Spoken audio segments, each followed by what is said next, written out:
I'm back at this wonderful site just on the outskirts of Cumbria, and it's new tent day. I love a new tent day. I really do love a new tent day. So today I'm going to be trying out the Berghaus Adhara 300. Had my eye on this tent for a little while, decided to go for it. I've literally just picked it up from Go Outdoors in Leeds. So you're going to see me pitch it for the first time. I'd probably make an idiot of myself, but as ever, you're used to that anyway. It's what I do on this channel. So I'm going to crack on because we have rain forecast and thunderstorms, which could be really, really interesting. I'm here for 2 nights, so plenty of time to get used to the tent. I'll run through some details setting it up, and I'll give a detailed look at packing it down as well. But for now, I'm going to crack on before that weather rolls in. So let's have a quick look inside the bag. As I say, this hasn't been opened at all. I've literally just bought it. So let's have a look. Straps to compress it and make it smaller, they're always nice to see, and it's also nice to feel some empty space in there, which gives me some kind of hope I might get the thing back in the bag when I've packed it up. So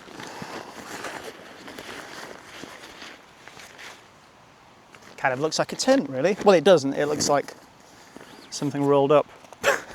What am I talking about? Let's have a look. Pegs. These pegs feel reasonable. They're certainly thicker and heavier duty than you'd get with a Euro hike tent or something like that. Poles, which I can immediately see some kind of colour guide on, a coloured section. Right, let's unravel this thing and see how it looks. There's a reasonably level spot here, so I think I'm just going to pitch the tent facing that way. So let's take a look. I have said it before, but I do find it quite exciting pitching a new tent. I'm not quite sure why. Probably because I'm a bit weird. But that's fine, I'm perfectly comfortable being weird. So this has 6 main points to peg down where the poles come down. So I'm going to get those pegged down first, which should give it a little bit of stability, and then put the poles in afterwards. Now I say should give it some stability.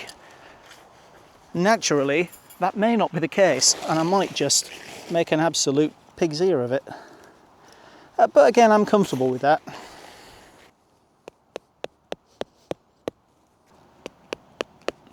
That's the first 2 in. Oh, come on, sunshine. Stay with me a bit longer. It's going to be a great test of this tent if we do get proper thunderstorms. We desperately need rain, as my little reservoir roundup videos have been showing. We are looking a little bit empty in the reservoirs. We do desperately need the rain.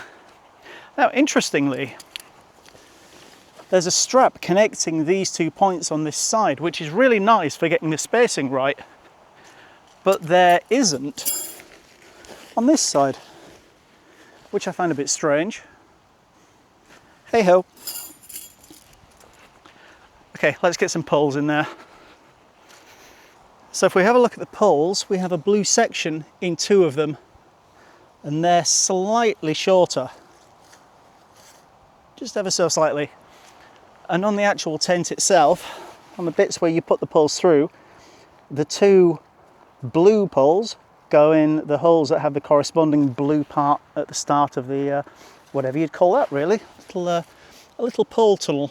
So blue, black, and somewhere in here, another blue one. This is what I mean by there's a strap connecting these 2 points. There's a strap on that side, but for some strange reason, there isn't one on this side, which I don't think is a problem. I'd have just expected it to be the same on both sides. But never mind. This is always the fun bit, seeing how easily these things thread through. Oh, we're doing all right. It's going. It's going. And we're through. Fantastic. Now the middle black one. I'm finding it quite concerning how many leaves are already coming off trees, and leaves looking really properly crisp and properly brown. But it doesn't feel like we should be doing that in the middle of August. It feels like all of this is happening 2 months early, which no doubt is attributable to what we've done to the climate. But for now, I'll try not to complain about what we've done to the climate and just concentrate on putting a tent up. Come on, you can do it. Oh yes. We have a fairly typical arrangement here of the end of the pole sitting on these pegs. A little hole in the end there that we just sit on the end of the peg. So we will see how that goes. I'm saying we'll see how it goes. I'm not kind of expecting disasters or anything. These things normally work all right. I do always find it a little bit tense, that moment where you're bending the pole up and it just feels like it's bending too far. But we'll see how this goes. It's this point of just feeling like it's being pushed too far. Okay, that's in. At this point, I'm just going to peg this front up so I can give it a bit of shape. If I can figure out how this works. What's going on here? These guy lines are wrapped in paper and cotton thread, which I've never seen before. Which is all very well, but how on earth do you open it? What? I appreciate the fact that no plastic ties were used on that. But that's really quite fiddly to disassemble.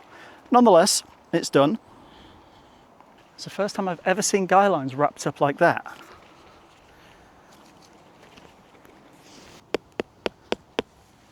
Okay, next pole. Let's move you around so you can see what's going on. You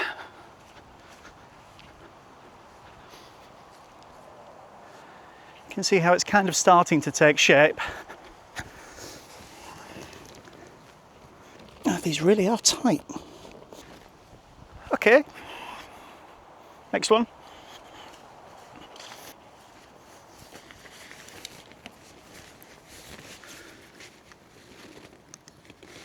And we're in. Come on, wake up. I know how it feels, in fairness. So again, with all of those poles in, I'm just going to now peg the back of it out. Once I've done this again. This is made all the more interesting by having a poorly wrist. I'm having tendon issues at the moment, and this splint has worn a big chunk of skin away, making doing anything with any dexterity really quite difficult. So essentially, I've left work early this week and I've come here to sulk for 2 nights. But I can think of fewer better places to come and sulk than this. As far as a sulking spot goes, this is pretty good. Oh, come on! I'm going to start swearing in a minute. Come on, you f***. Okay, Berghaus, I'm starting to think that wrapping your guy lines in cotton and paper isn't the best move. This is just unnecessary. Pain in the f***. Grr. This is probably one of those things where they've done it in a really simple way and you just give it one pull and it just comes off. Oh, if only I'd read the instructions.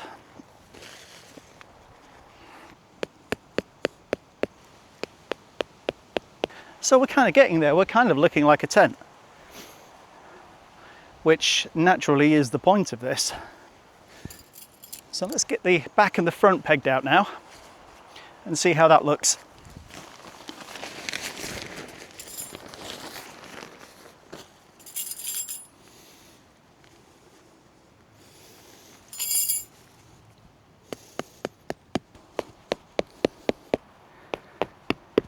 I have bought this tent as an upgrade to my Eurohike Shadow 350, the slightly misshapen Eurohike Shadow 350. And admittedly it's a more expensive tent, but I can immediately tell the difference in quality on this compared to the Eurohike is huge. As always, I'll do some tweaking of these guy lines once the tent's up. It's always nice just to get some shape to it first. Something else that's a nice little mark of quality is having these adjustable straps to peg the thing out, so you can tweak it without needing to reposition your pegs, which is always nice.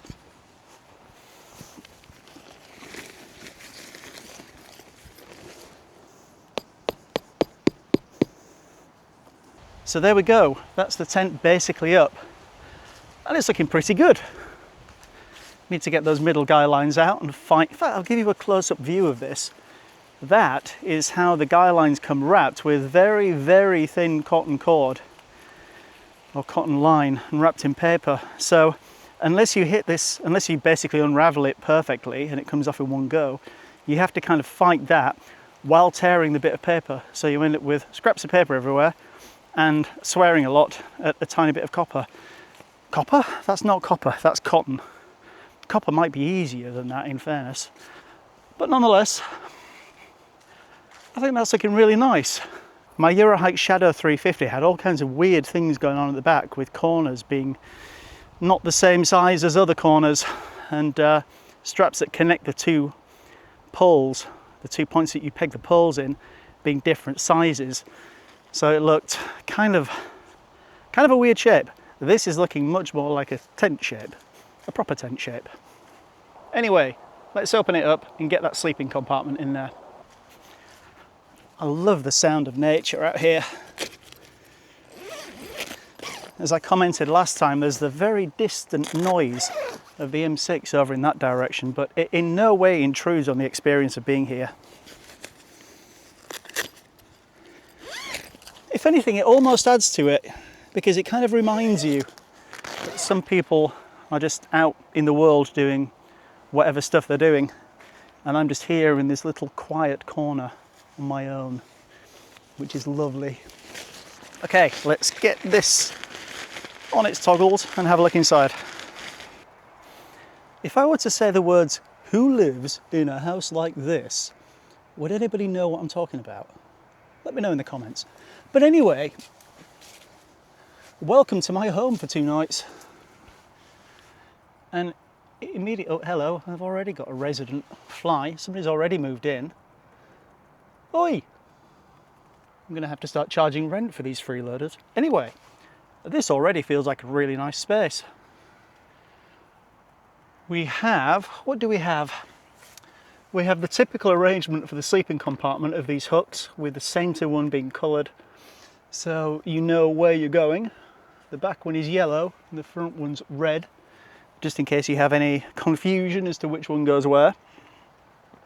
Something else that I really like about this tent is the fact it has 2 doors. For a small tent like this, I say small, it's 3-man, it's not tiny, but for a relatively little 2-man tent, having those 2 doors is really nice.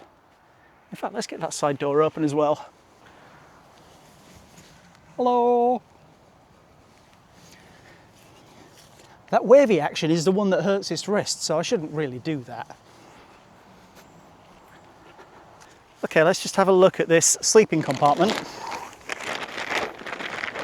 It does have a kind of half sewn in ground sheet for the porch area, which is quite smart, and I'll show you that in detail once this is in.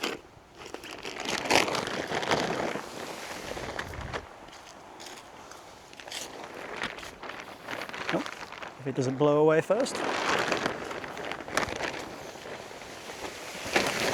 This might be slightly out of focus trying to show something this close on the Action 6, but to put the sleeping compartment in, it's just a fairly standard arrangement of these plastic hooks that just hook onto those eyelets.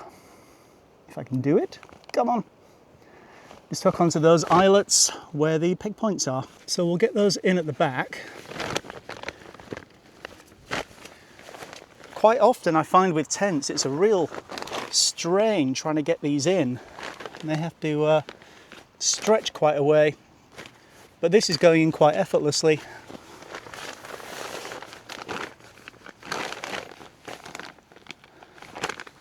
Saying that, I haven't got to the front yet. Interestingly, there are only those plastic eyelets on the rear 2 points. The other 4 points just go straight onto the kind of metal ring that holds all of this assembly together, but that's fine. So now those 6 points are attached, we can look at hooking this thing up. And I'm already seeing how well this tent fits together. It's distinctly a jump in quality from the Eurohike Shadow 350. And it should be, because it's, you know, it's kind of at least twice the price, but still, it's already impressing me. Let's see if I can do, try and do these with one hand, that's a silly idea. Let's get the back in with two hands, well, 1.5, and just making sure that by the time you get to the yellow toggle on here, it does locate into the yellow point on the roof, which fortunately this does. Remarkably, I haven't messed it up, but there's still time. So now the back end of that sleeping compartment's in, we can get these front points up. I will give a more detailed view of this ground sheet shortly, but just something to note when you come to put the front of the sleeping compartment in. There's a double set of eyelets here, which are kind of, at first glance, they look like they're part of the set that the sleeping compartment goes in, but they're actually not. This double set down here is for the ground sheet. So the first one that you want to use for getting your sleeping compartment in is actually the second one up, the single eyelet. So there's a sleeping compartment in, and that went in really, really easily. So now we can have a look at this ground sheet. And this is something that I really liked about the design of this tent. It's sewn in, so it's permanently mounted there, but you can create a kind of bathtub. So if, say for example, let's actually sit down while I'm explaining this. So say for example, these torrential rains and thunderstorms come in this evening and I end up sitting in a puddle in my tent. Obviously in a tent, I don't know where else I'd be. But anyway, if I end up sitting in a puddle, this, if it's in its bathtub configuration, will stop any water getting into this bit of the porch. Obviously it will still flood into the front bit because there's nothing there whatsoever, that's just open grass. But at least it will stop it from getting to anything you have in this bit. So, you know, I'm gonna have my couple of anchor power stations in here and maybe a bag and whatever else. That will be safe if we have a load of water in this area. But I'll show you how that rigs up in a second anyway. But it was something that really struck me about the design of this tent that I really liked. Something that I've noticed as well that I do, this is just me being a beginner video maker, but every now and then when I stop a sentence, I'll do that really quickly and it makes cutting that scene really, really difficult. So yeah, the last one you probably saw me go, woo, and then look straight back at the camera. But I'm just trying to learn what I'm doing, just ignore it. I just did it again. Oh, I'm such an idiot. Anyway, tents. I don't know whether it's funny or tragic that I amuse myself so much. Probably a bit of both. So, as we can see, in fact, let's start on this back bit. So as you can see, this ground sheet is sewn in a reasonable way up this inner sleeping compartment. And there are two toggles on here. There's one there, and there's one there. I can't do this one-handed, so I'll just get those in position in this first set of double eyelets, and I'll show you how it looks when it's kind of assembled. So we've now created a kind of isolated container, if you like, which no water's going to get in through there. And we do the same thing at the front. In fact, I'll do it, we have two options of how we can do the front. We can either have it as a bathtub where this is up vertical, or we can have it down. So I'll get one eyelet in and show you it down first. So as with the other side of the door, we have a double eyelet arrangement here. And it's a similar principle. We can either have the front down, just using the first, just one eyelet in there, or we can put the second one in like so, and have this front up. So let's do that all the way around and see how it looks. Just worth noting that on the sleeping compartment side, opposite the side door, we just have one eyelet. Because obviously there's no door there, so there's, you know, it's a slightly easier arrangement. So just one eyelet here gets that up there nicely. So it's not particularly even at the moment. I'll be able to fettle that down, I'm sure, but you get the idea. That's a fairly kind of enclosed little space there now.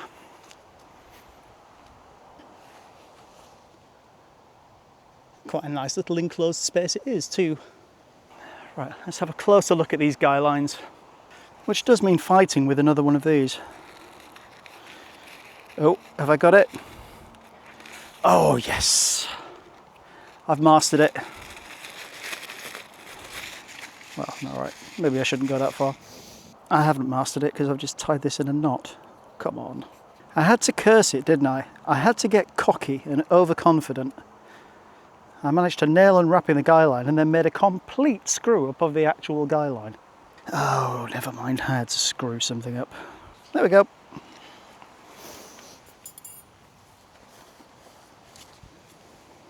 Oh, that was the easiest one yet. Only took me 6 attempts to get it right. Okay, let's now get these guy lines in a bit more of a reasonable position. Unless I've missed something, I seem to have 3 spare pegs, which is really nice. It's really nice to see tent manufacturers giving you spares. Well done, Berghaus. And there we go. The tent is complete. I really like that. Just something worth noting, unlike the Air 400 and tents that sit further up the range, we don't have mesh screens over these doors. They are just conventional doors. But then again, I suppose when it's open at the bottom, it doesn't really matter anyway. If any creatures want to join you in there, they will find a way. But that's looking really good.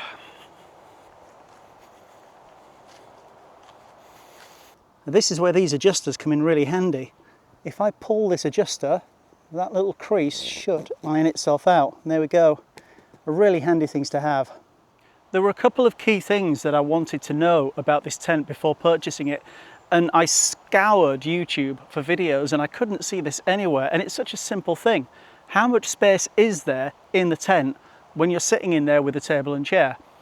There just doesn't seem to be something that people cover. And to me, it's something I really want to see.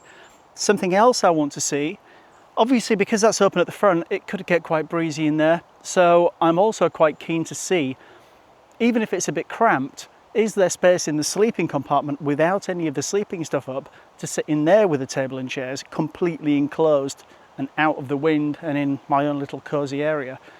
Let's have a look. There's tons of space in here, which I knew there would be in this part, but this is a really comfortable amount of space. My table could actually go over a little bit.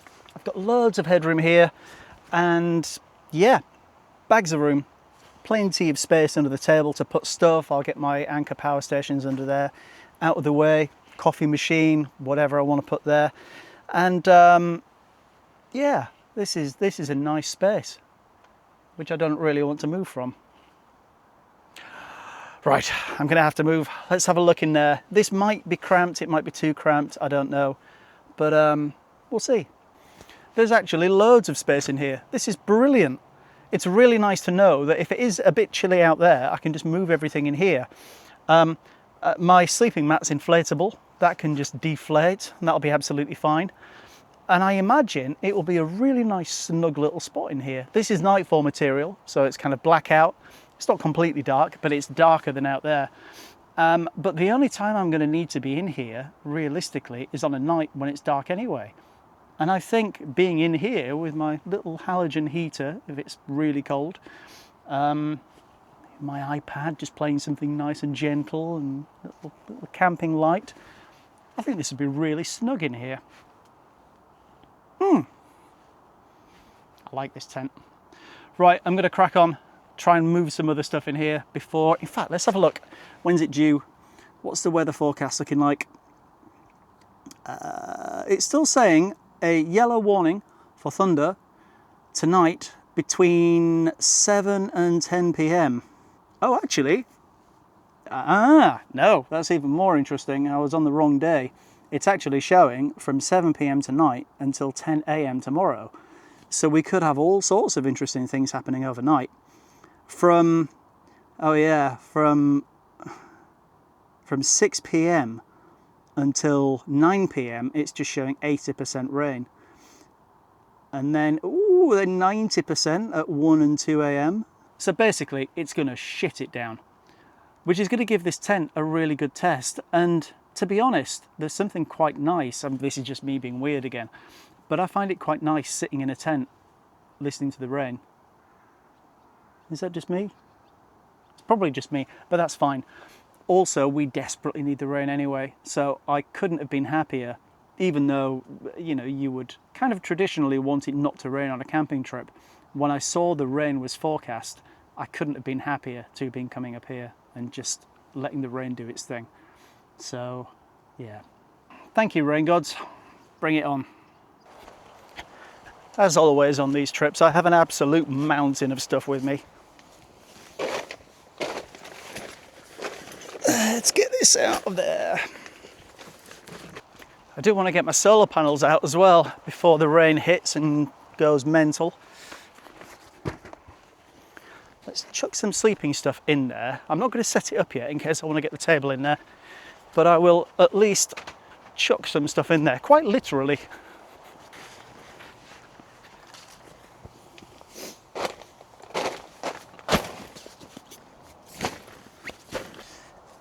That's all sealed, so that can sit in the front anyway. Doesn't matter if that gets wet. Oh, I love being in a tent. I really do love it.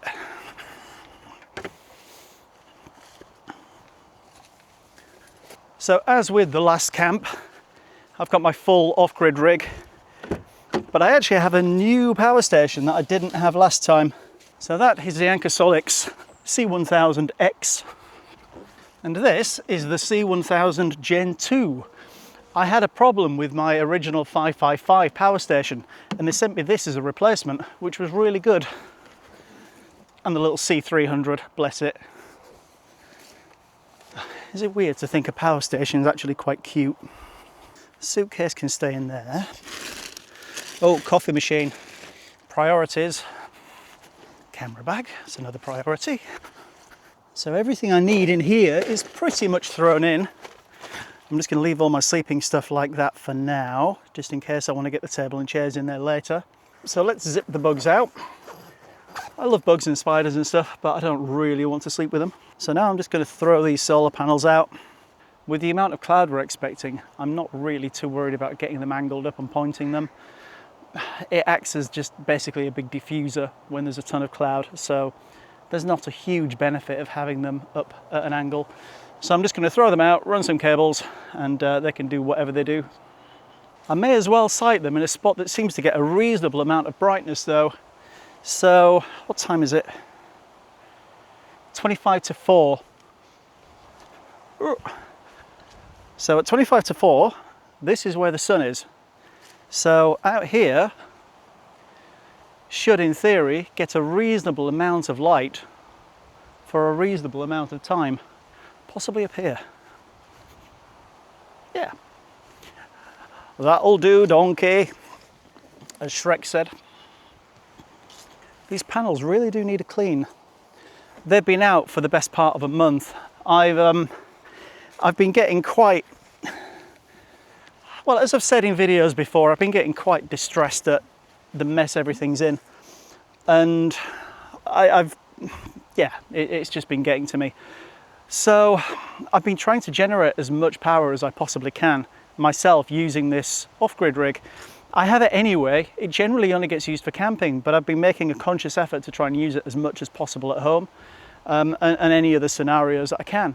So for the last 3 weeks, all of my kettle use, microwave use, coffee machine, and charging all of my tech, all my cameras, laptop, iPad, phone, it's all 100% being powered by solar.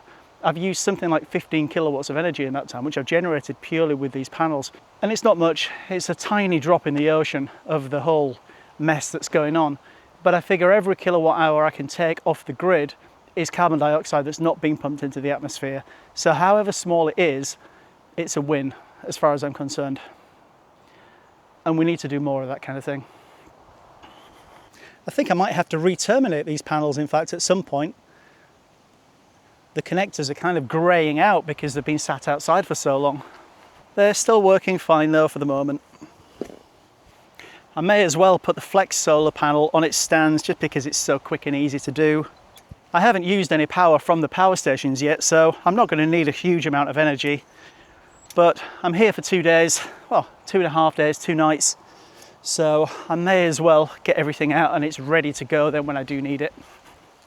Let's do the sensible thing and check out have enough cable length to get down to the tent. I should, hopefully. I'm probably not going to need this flex solar panel today, so even though the sun's over there, I've just fired it in this direction, which is more where the sun's going to be in the morning, and I've just thrown these out for now. Again, I'm not going to need to generate much power, and with the conditions that are expected, they're going to run just fine sitting on the floor like that. That point again of just being set up, being able to sit down and just relax. It's only 4:20 in the afternoon, obviously in the afternoon.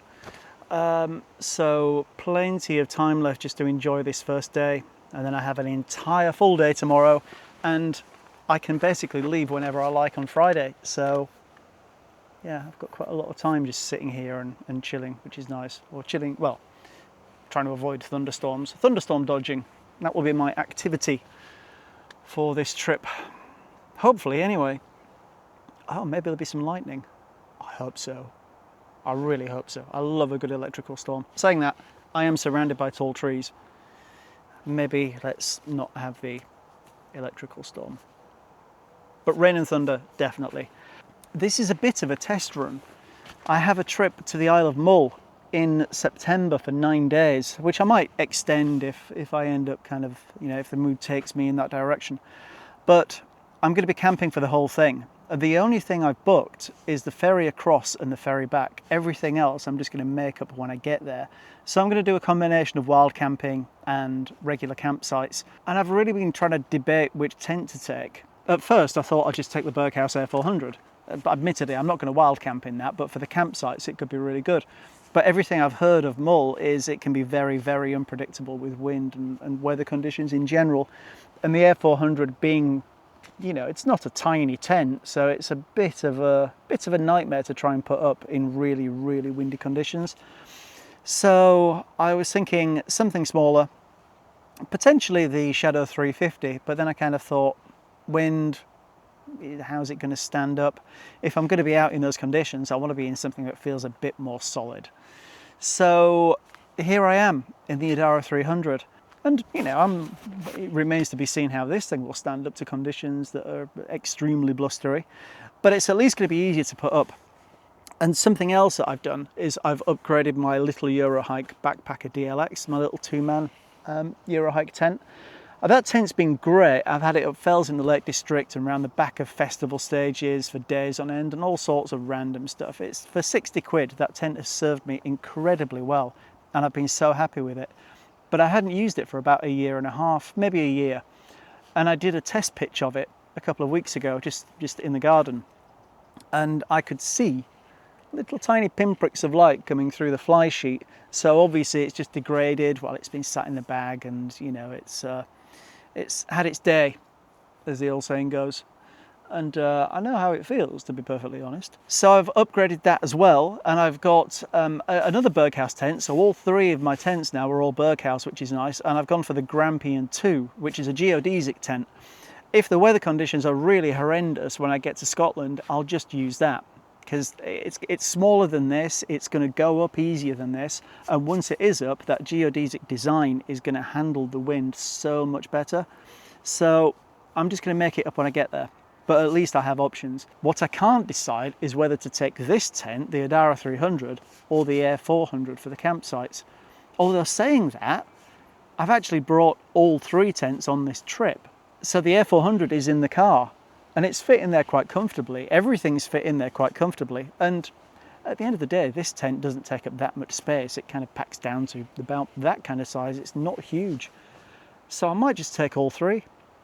And then I have the ultimate options. If I arrive at a campsite and the conditions are looking quite favourable, i.e. not blustery, then I can just chuck the A400 up for a day or 2.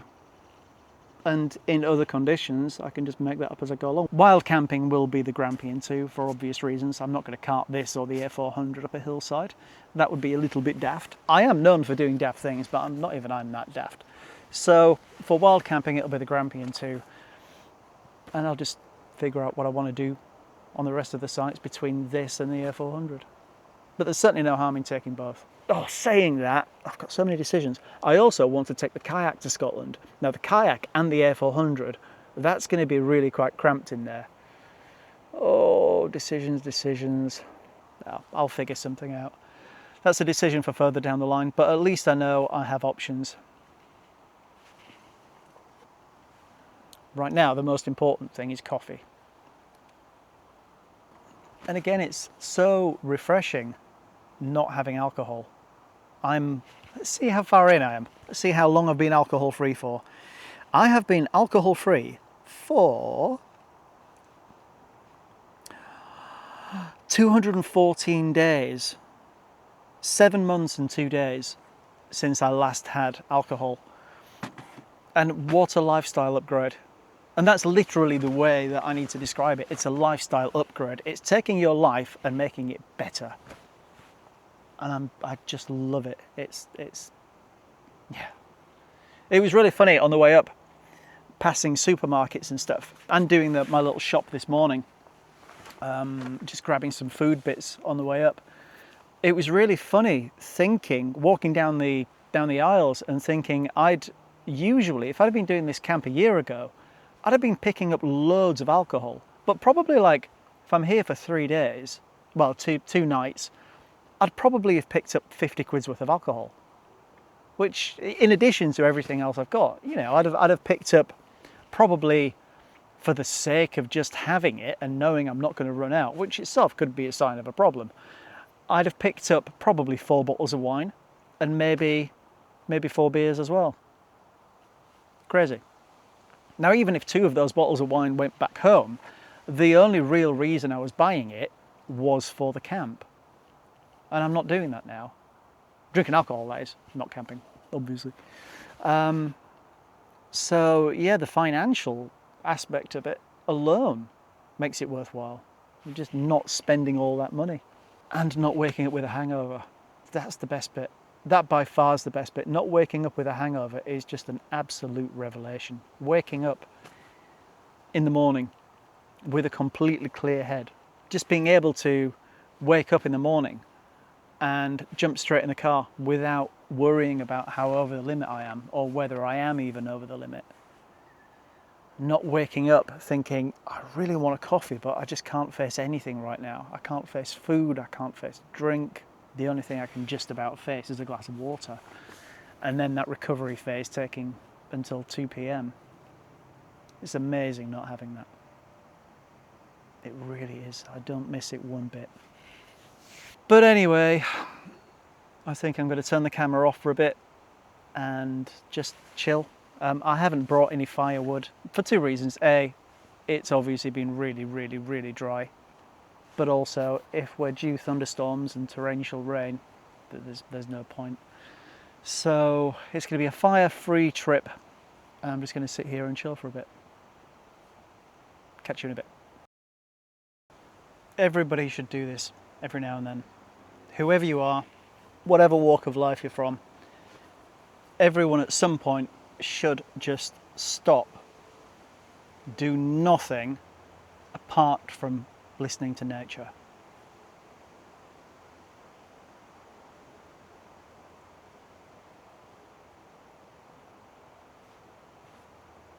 Just bliss.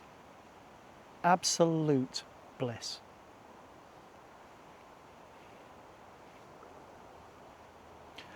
No rain, no thunderstorms. It's 5:15 and it's still quite bright. I'm in a little area of shade, but yeah, the sun's kind of still doing its thing. A few clouds, lots of blue sky still, and yeah, just so relaxing. It's so relaxing. I've just been completely in my own world for I don't know how long. It's 8:20 now, and something that I want to trial. So I said earlier this was kind of a trial for my Scotland trip. something I'm going to do on that Scotland trip, or something I'm planning on doing, is putting the video together day by day. So every day, rather than getting home after 9 days and having an absolute mountain of stuff to go through and try and piece together, I want to try and assemble it as I'm going, day by day. And I'm kind of trying to do that on this trip. So I've just been sat for I don't know how long, just putting the video together. And it struck me that it hadn't started raining. As you can hear, it's now started raining. So I think the chaos is about to start. And I'm really quite looking forward to it in a weird way. Oh, that's amazing. Rain, actual rain. And we need this so much. We need this so much. I've never been so happy to hear rain.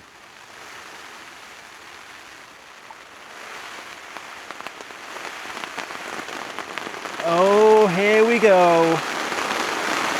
Wow.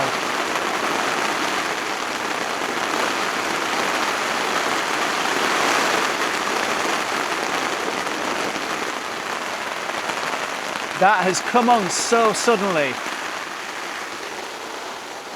It kind of came dark, and then a few drops on the fly sheet.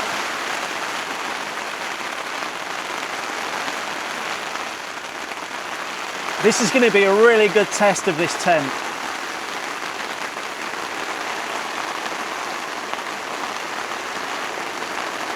I've never been so happy to hear rain. Oh. I think I'm going to have to talk into this mic like this because you're not going to hear me otherwise. That rain is so loud.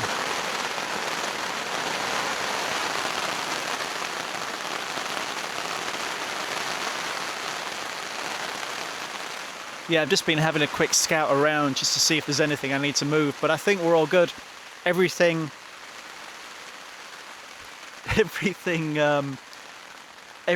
that can be damaged by water is in this bathtub area, so it's all fine.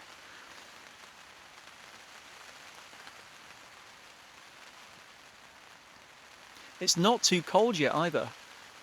It's starting to get a little bit nippy, so I think I'm just going to, instead of getting the my little halogen heater out, I think I'm just going to throw a hoodie and some jogging bottoms on for now. There's no point using energy if I don't need to, but at least the heater is there and I've got plenty of power as well. Even if I end up doing something like using one power station tonight, they're both full. I've got 2 kilowatt hours of energy sat there, and if I burn through those, I've got the C300 as well that can do kind of phone charging and other little bits like that. But also I can use the solar. Even if it's only trickle charging when it's cloudy, I can at least put something back in there. So even if I end up burning through one entire power station tonight and another entire power station tomorrow, I should have plenty to get through. Oh, shivering. And not really through cold. It's not that cold. I think I'm just happy to hear rain. Well, it's 9:15. The rain's calmed down for now. I don't think it's going to stay calm for long, but just while it's quiet, I thought I'd just say hello again. It's super cozy in here now. I do have the heater on the go down there, and when it's on that setting, just on one bar, it only pulls about 320, 330 watts. So the power station's at 83%. That's going to give me over 2 hours of runtime if I really need to run it that long, which I probably won't. I keep kind of turning it on and off anyway. And even if I do burn through that, again, I've got another 1 kilowatt hour underneath there and some solar to trickle charge for tomorrow. But I'll try and use it as sparingly as possible. I think I'm just going to relax now. Me saying that, I've been relaxing all day, but I think I'm just going to properly chill out, turn the camera off, enjoy what's left of the night. I don't know. I don't think I'm going to be up too late. I wouldn't have thought. Maybe another couple of hours. So I'll probably just relax and watch some chilled out YouTube, maybe get some more food, and well, continue relaxing. So if nothing crazy happens through the night, I'm just going to leave the video here for tonight, and I'll see you in the morning. See you then.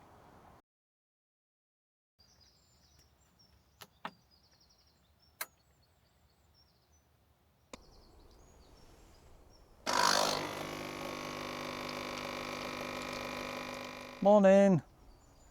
It's, what time is it? 6:20 in the morning. I've been awake for maybe an hour. I think I woke up at something like 5:15 and just laid there listening to the sounds around me. Slept pretty well. I think I drifted off at something like midnight, and for me that's a reasonable amount of sleep. The tent performed flawlessly. There isn't a drop of water anywhere in here, at least not that shouldn't be there.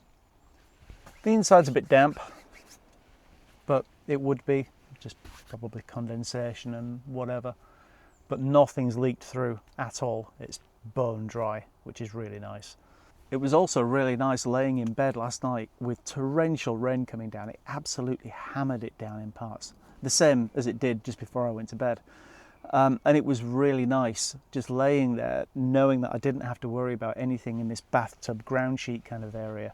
I've got I took one of the power stations in there with me last night just to run stuff, and left the other big one out here.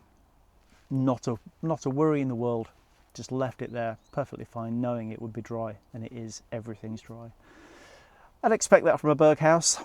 I've been impressed with the Air 400 and the build quality of it and how well it stands up to the rain, so I did expect it to perform well. It's really nice to see that it actually did. Wind next. Let's see how it performs in that. It is due to just keep raining all day, literally all day, until this evening. And then tomorrow morning, when I'm due to pack up and head off, it does actually look reasonably dry.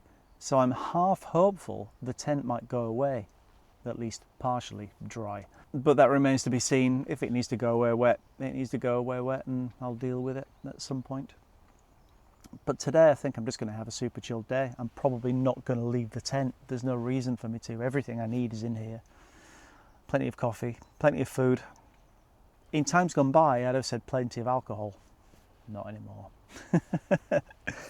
So yeah, chilled out day. And it is actually quite chilly.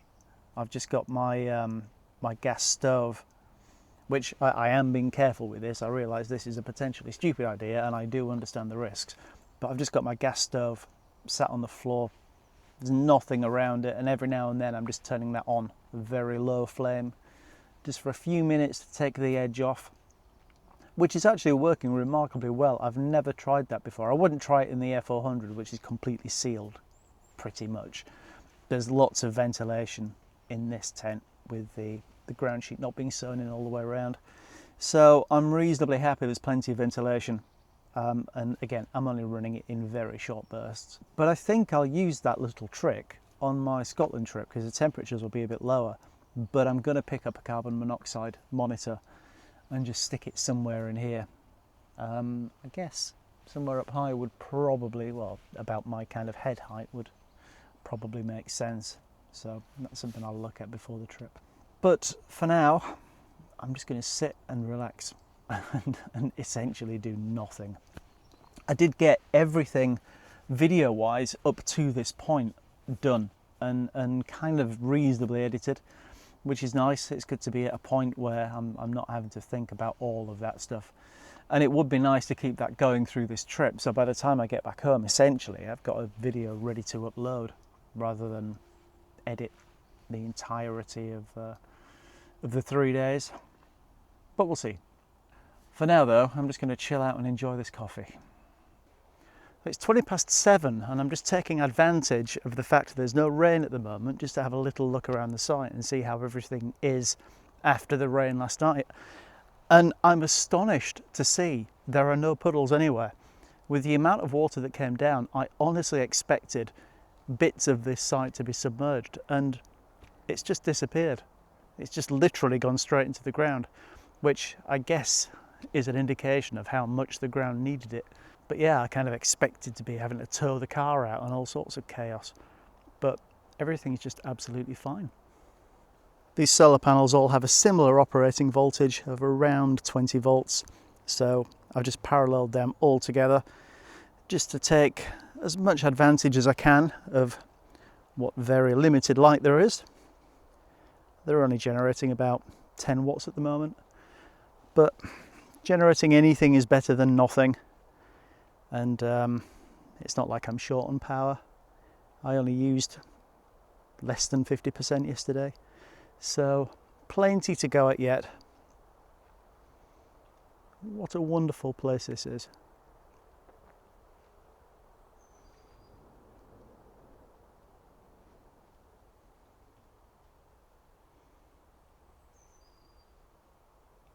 So peaceful. The tent looks like a bomb's hit it at the moment. I do find it quite difficult keeping a tent tidy when there's that much stuff in there. In fairness, there's a lot of stuff in there that doesn't need to be there, but it's all good. But yeah, the tent held up very, very well. It felt very solid in there in the rain, and as I say, not a drop has leaked through. So I'm very happy with that. I'm pretty much next to a huge oak tree, and I really do love how oak trees grow. They're so characterful with the branches. Beautiful trees.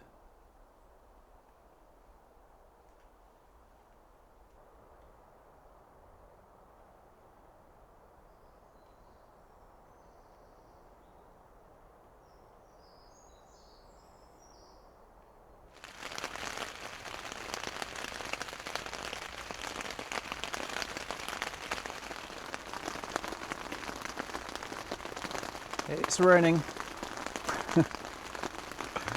I had a few hours this morning of it being relatively dry. In fact, a couple of hours just after I got up of it not raining at all. So I had the front of the tent up, and it was really quite pleasant just sitting here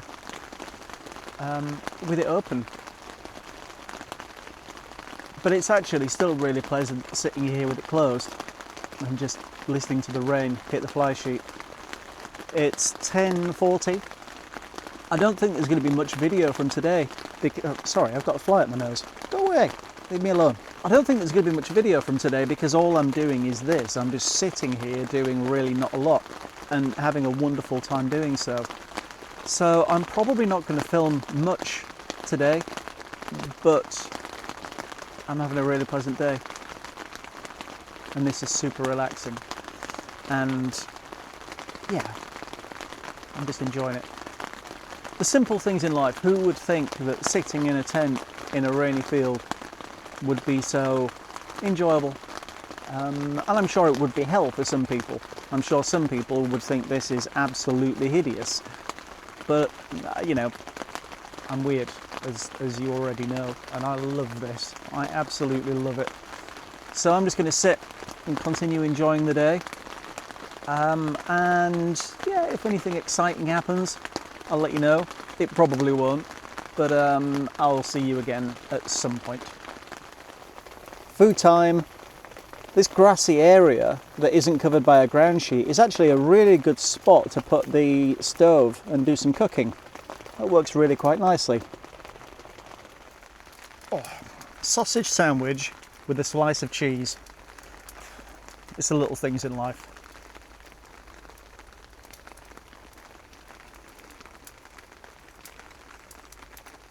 This gives a pretty good idea of what's possible with solar panels, even in conditions like this, where it's rainy, it's cloudy, there's no real serious light going on out there. But the panels are just thrown down on the ground. Now, admittedly, there's 640 watts worth of panels out there. If we could get the full power from them, and we had enough light to do it. So 640 watts of panels just thrown down on the ground in very, very, very less than ideal light, but they're still generating over 80 watts, which I think is pretty good. It's coming up to 20 past 12 now, and I've done nothing but relax. It's been wonderful, which was the whole point of this camp, to try the tent out and chill out and do very, very little. It's just struck me how lucky I was that I came up here a day early, not only because it gave me another day up here, but I would have been setting up. Had I arrived today, I'd have been setting up in this. I'd have been setting up in the throwing down rain, which would not have been pleasant in any way, shape or form. Sometimes it has to be done. You know, we can't help the weather, and I'm certainly not changing my plans due to a bit of water. But it was so much nicer setting up yesterday in the sun and having the time and kind of conditions to go through the tent properly. So yeah, it was good. It was really, really nice to get here yesterday, and really nice to be able to spend an absolute full day in this tent today, from whatever time I crawled out of bed this morning, 5:45 or 6 a.m, something like that. And it's just nice. It's so nice. And that noise of the rain hitting the fly sheet is so relaxing. I'm just taking advantage of a gap in the rain to wander out and see if I can see any wildlife. What I'd really like to do, I have the R6 Mark II with me and a tripod, and what I'd like to do is try and get some video of squirrels and stuff like that. But so far I haven't really seen anything apart from a few birds flying over and a butterfly that just drifted past. But there doesn't seem to be much out there. I'm sure there is, it's just hiding.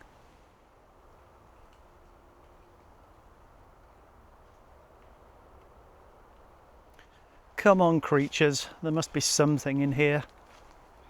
That water drip's quite cool. Let's walk around that.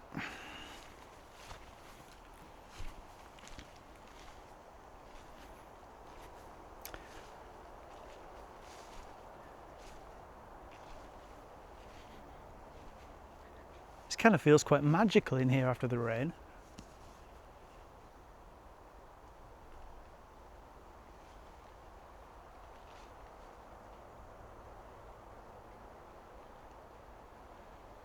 Certainly a reasonable amount of wood on the ground, which if dried out would keep a fire pit going quite nicely.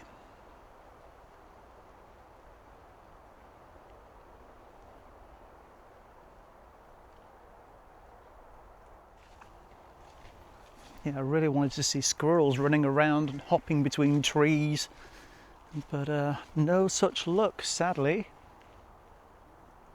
It's very beautiful here though.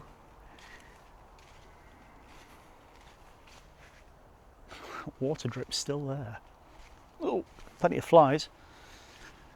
Oh, it's really quite nice out here. I'm still astonished there are no puddles on the ground. The rain, however torrential it's been, must have just soaked straight into the ground, which is incredible.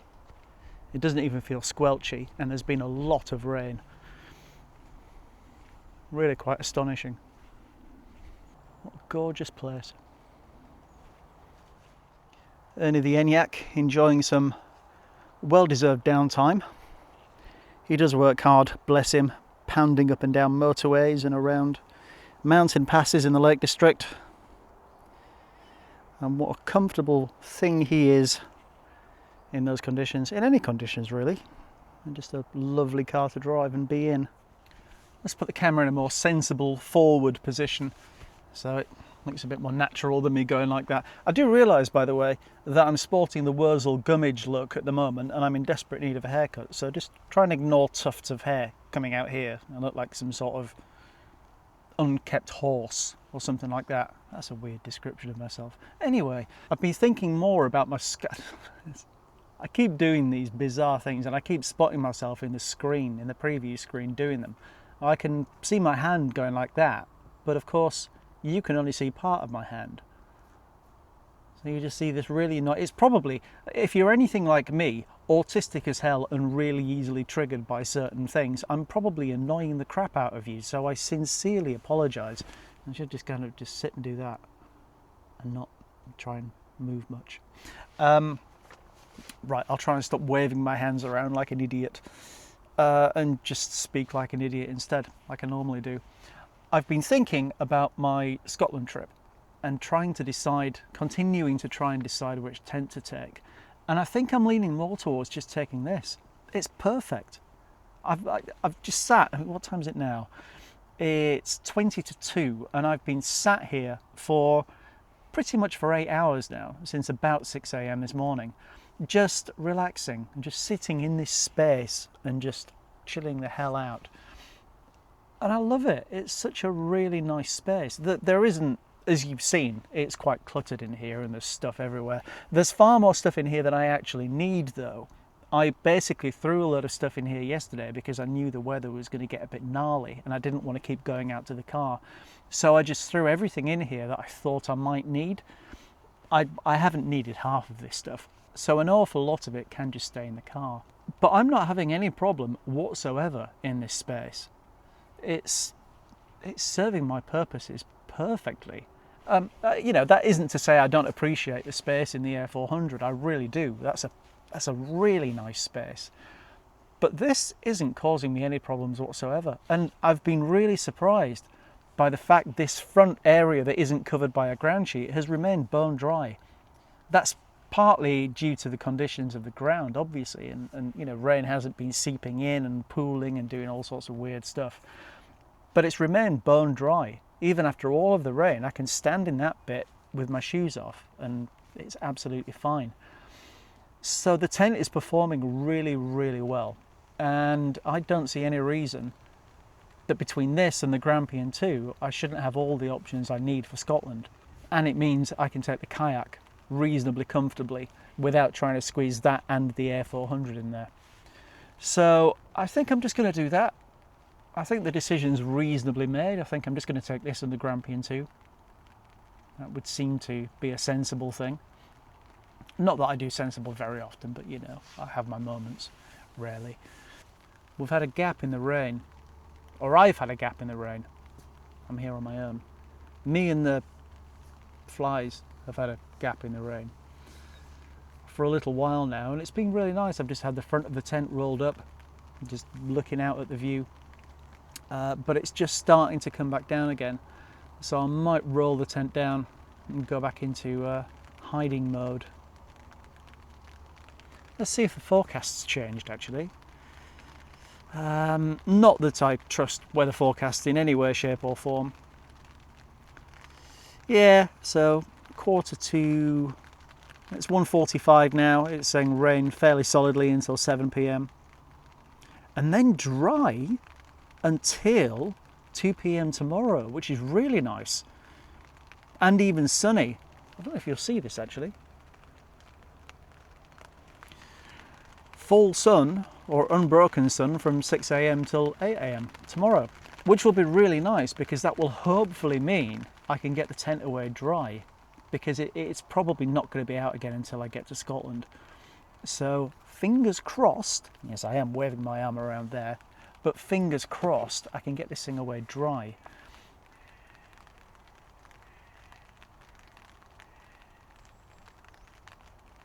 Sheep and the rain. It is the soundtrack to Cumbria, and I love it. Even the rain. The temperature's dropped. It's 7:05 now. I've actually just recorded another quick video. I have another new tent. This isn't the only new tent I have. I've replaced my little backpacker DLX, my Eurohike backpacker DLX, with the Berghaus Grampian 2. So I've just recorded a quick video pitching that and taking it down in that space over there. So I've just been on with that and edited that for the last kind of couple of hours.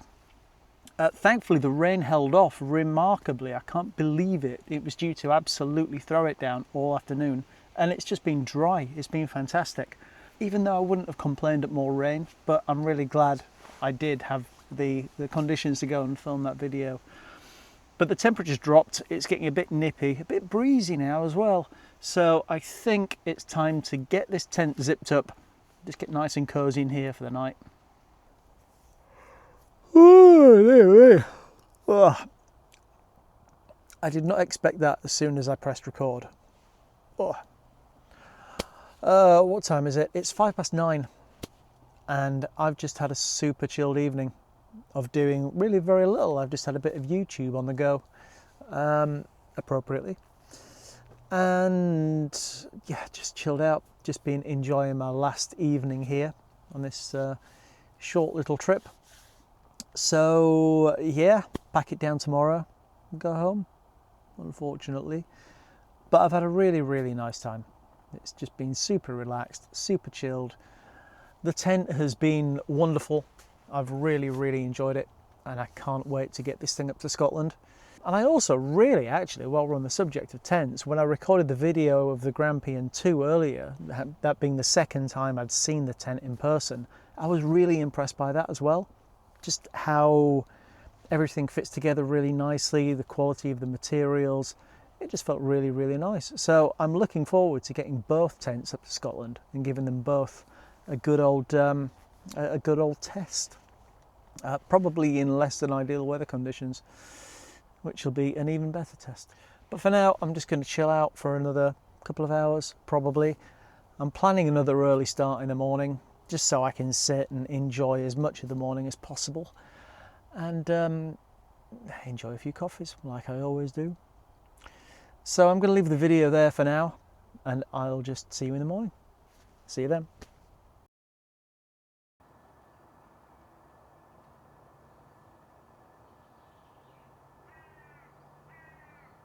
Well, good morning, and what a morning it is. Blue skies, it's just, oh, it's wonderful. Nice and calm and settled. What time is it? It's coming up to 5 to 7. Coffee's on the go. The morning priority, as always. I'm a bit undecided what to do today. There's no time limit on when I need to leave this site. I can leave whenever, but I don't know whether to just basically sit here and chill out all day and go back home later this afternoon or early evening, or pack up early and go for a drive around the Lake District, which is there. I'm on the outskirts of Cumbria here, kind of where the A65 meets the M6. So the Lake District is not far away, and the Lake District is my happy place, at least my UK happy place. So yeah, not sure what to do really. For now, I'm just going to sit here and relax and just enjoy my last morning in this wonderful place and have coffee.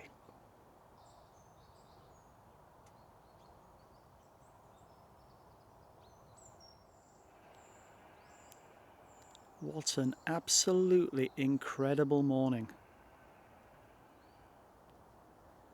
I did not expect this.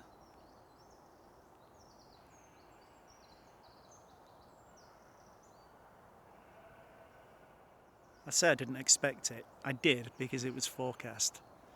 But seeing the conditions this calm and still is just wonderful. I cannot get over these conditions. This light is just stunning. And as I have some light, I thought I'd take advantage of it and harvest some energy. So I've put these solar panels up there. Even in this low morning light, they're quite happily throwing just over 200 watts into the C1000 Gen 2. And I've just thrown this one up against the car, and that's quite happily maxing the little C300 out, throwing nearly 100 watts into it. But what a morning. What an absolutely gorgeous morning.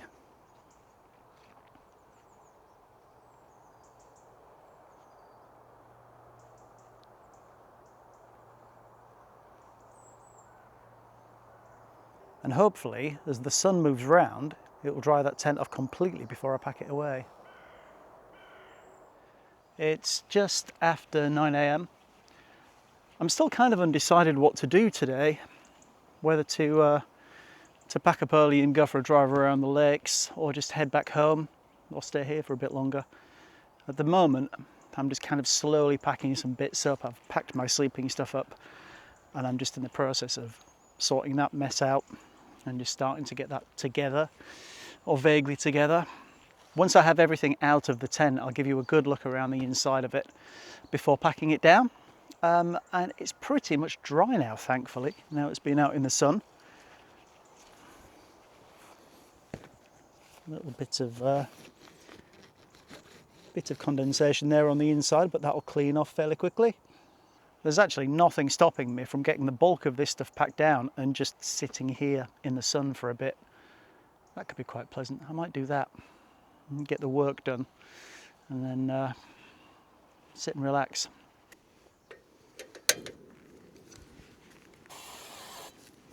Breakfast in the sunshine. Does it get any better?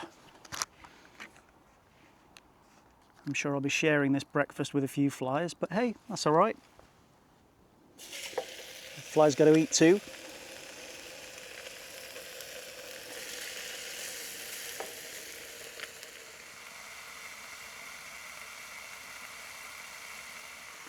I've said so many times before that it's the simple things in life, and it really is.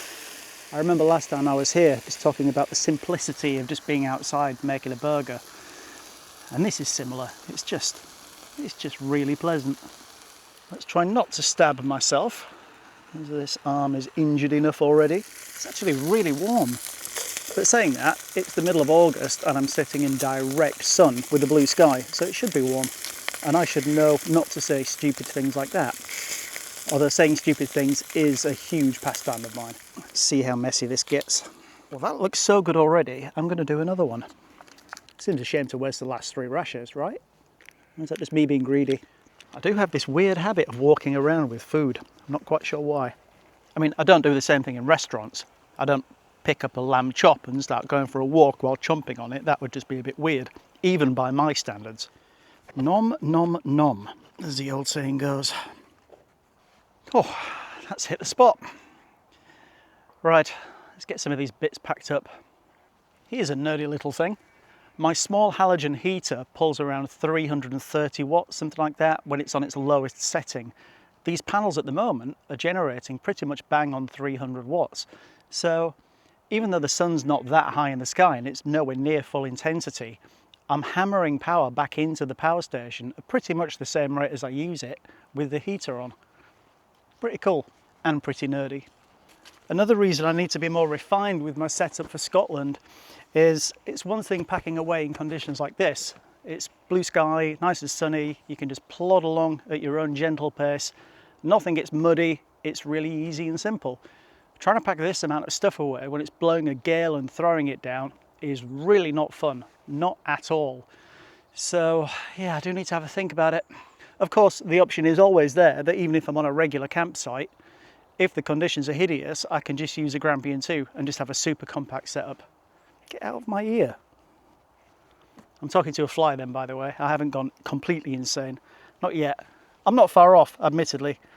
Oh, well, the fairly mammoth task of packing everything up is pretty much done. There's only really the tent to get down now. So I'll give you a run through. We'll have another look at the outside of the tent, and then I'll give you a proper look at the inside of it, including inside the sleeping compartment at the various features and ventilation and pockets and exciting things like that. It's probably not that exciting, but you know what I mean. Let's have a look.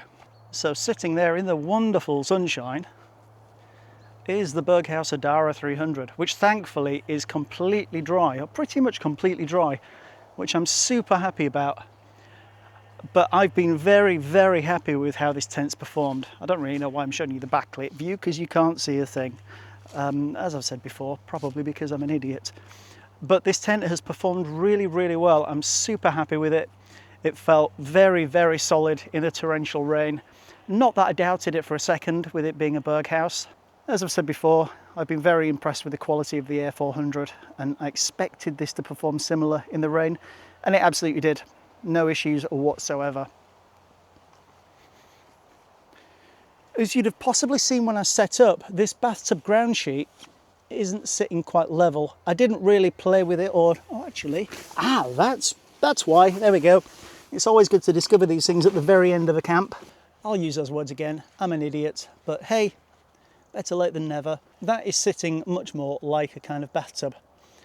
And that design has worked really, really well. It was really nice, just there's plenty of space there to get a table and chair and just sit. It worked really, really well. Let's have a look in the sleeping compartment, and let's throw the Action 6 into super wide, just to try and get as wide a field of view as possible.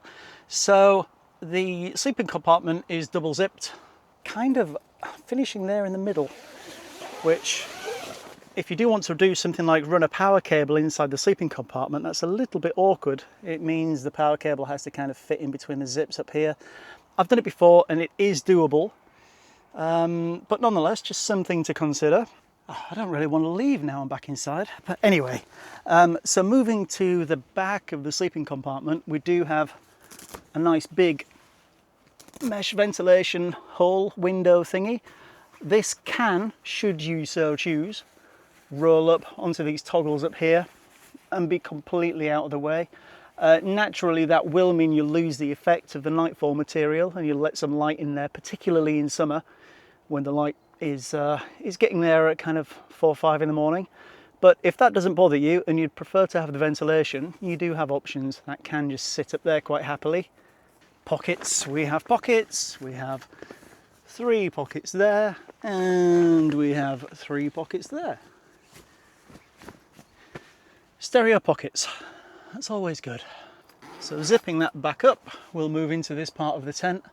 As you saw from the setup, the sleeping compartment when the tent's new isn't attached, it's just an open space, so you do attach that afterwards. We have some storage pockets. We don't have storage pockets over the other side, but realistically, how many storage pockets do you need? We have ventilation. Again, more little mesh ventilation panels here, which can be closed. They have the typical Velcro adjuster thing. On the other side, should you so wish, 2 windows, which is really nice. These do roll up on toggles, or a toggle just in the middle there. And these are super easy. These just attach there and there, and they close up completely. There aren't any real gaps once you've got these closed. In fact, I'll show you it closed. Windows closed. So as you can see, they do form a really nice fit over the window and they blanket out completely. So no light can get through, no peeking eyes can see what you're up to in here. I'm not sure there's much more to show really. I think I've kind of been through everything. You've seen the side door, you've seen the front door, you've seen the sleeping compartment. You saw me fumble my way through putting it up. And I guess the only thing remaining is for you to watch me fumble my way through packing it down again. Right, let's get this thing down then. I'd leave the door open on my Air 400 to let some air blow out of it. This thing's open at the front anyway, so in this case, I'm going to close this front door. Then get all the pegs out of the guy lines. Pheasants are lively today. Okay, so that's the guy line pegs out. I'm now going to take the pegs out of the front and the back bit of the tent. And now I'll just unclip the poles and let the thing fall down.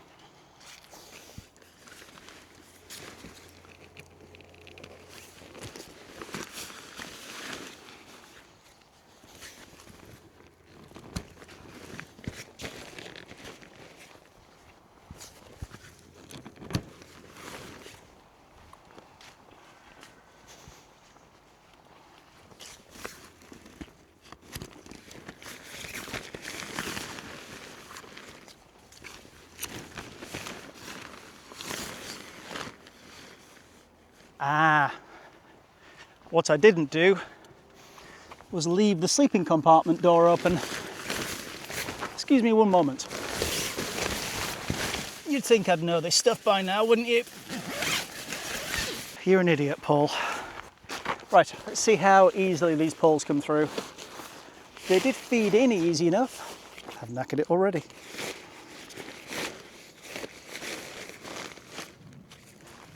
That was good. That was nice and straightforward.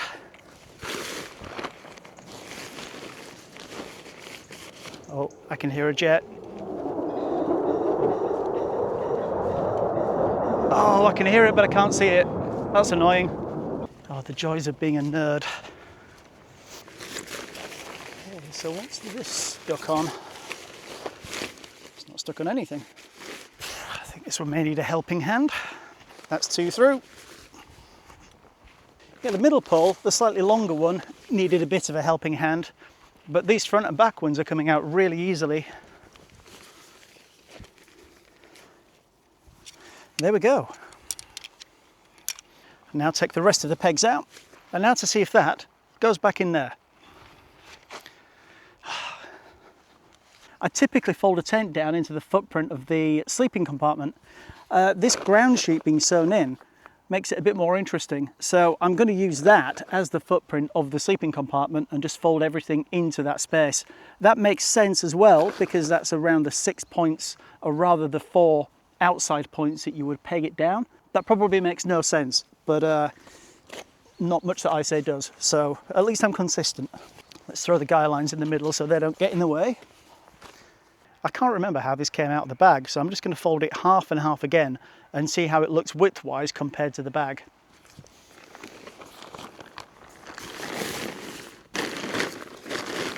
In fact, let's quickly check it with the bag now, although I can see a crease halfway down, which would suggest that half and half is along the right tracks. Yeah, I think so. The fold's going in the opposite direction. I'm not going to worry too much about that. So half and half again.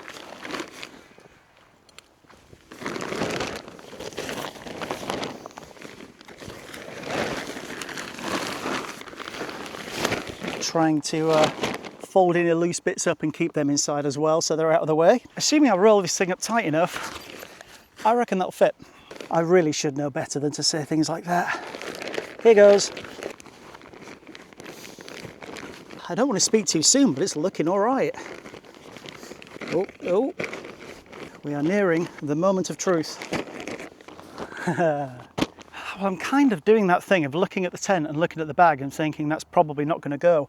But I have reached this point and been surprised before, so we will see.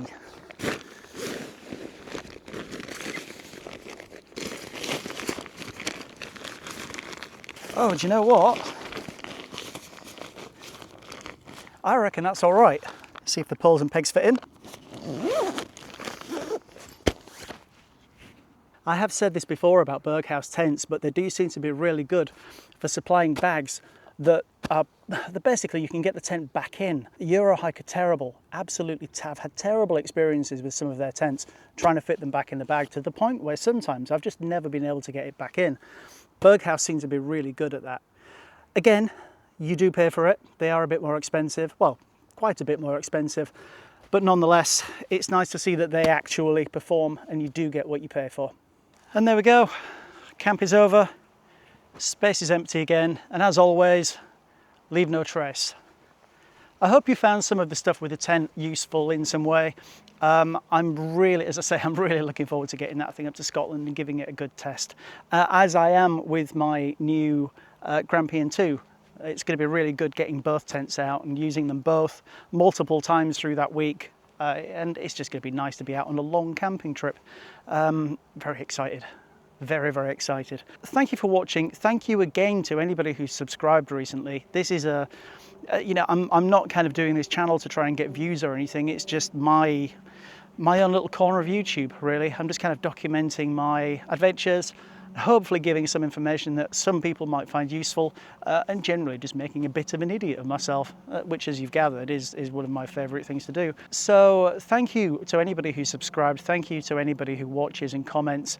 You know, feel free to hit the cheeky like button if you do find any of this interesting, after me just saying I don't do it for views. But every interaction, every comment, every like, every subscribe does help to get some potentially useful info out to more people, and it's more people that can just watch me make an idiot of myself. So it's a win either way.